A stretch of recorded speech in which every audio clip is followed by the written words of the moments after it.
there, thanks for joining me for Bible journaling. Today we're going to be working in the book of Habakkuk, and our verse is from chapter 1, verse 5. It says, "Look at the nations and observe, be utterly astounded, for I am doing something in your days that you will not believe when you hear about it."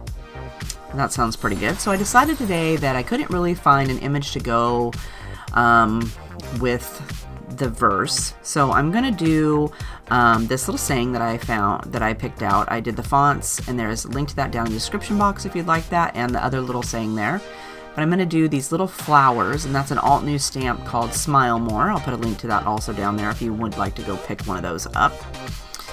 So our verse, our story today in our Encourage book says, "Lord Jesus, what are you doing?" The MRI hummed and whirled. A fetal MRI is a delicate and lengthy procedure. It requires lying still and praying with a feel of sweat dripping onto the pillow and your hair slowly clumping at the nape of your neck. Praying that they will see a miracle. Praying that they will see something they could not believe. I imagined myself hearing the story whispered between nurses, the MRI technician, and our OB-GYN. Surely this is the kind of astounding thing that the prophet talks about. Surely this would be our miracle. God brought my family into the bright new world of parenting our son Jack just as he was formed. God brought me into the bright, astonishing goodness of Jack's first smile with the wide cleft, and the second smile with the tiniest ghost of a scar on his upper lip. God astonished me, astounded me. God did something I would not have believed if I had been told in that sweaty white tube lying on that pillow with clumps of hair sticking out of my neck. Perhaps it is not the miracles we expect, but the ones that God astonishes us with that draw us nearer.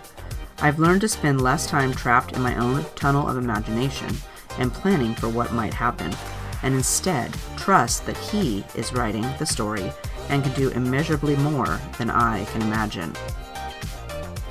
So our journaling prompts at the bottom of the page today say, think of a story in your life that turned out differently than you hoped and prayed it might. How did God reveal Himself specifically to you during that season? Ask Him to grow your faith in Him. So I love this story. He's doing something that you didn't expect, and He's going to write a story, probably not what we imagined or what we thought was going to happen, but we're supposed to trust in Him and know that He's going to do what's best for us in the long run. So I'm going to go ahead and I'm going to stamp the flowers. Well, I've already stamped the flowers on there, and I used some masking tape to mask them off so that I could stamp some leaves and some other flowers behind the main flower. And then I'm going to go ahead and watercolor those in with some Jane Davenport watercolors. So I'm going to go ahead and let you listen to some music, and we'll do some Bible journaling.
All right, so let's go ahead and finish our page up with our titles that I printed out on my printer on clear sticker paper. Make sure to be careful when you are putting those on, because once you put them down, you are not going to get those up. And then, of course, I'm going to do a little bit of journaling on my page, and that is going to say, "Thank you, Father, for always having my back. Thank you for reminding me you got this." I always put my page or my date on the page so I know what day when I look back through it I did my journaling for that page particularly. If you have a question, leave me a comment down below and I'll make sure to get back to you. Otherwise, don't forget to hit the like button if you like the video, subscribe to my channel if you haven't already. Make sure to hit the little bell too so that it will tell you when I'm going to be doing a new video or go live so you won't miss anything. And I hope you're having a great day, so we'll see you next time. Bye-bye.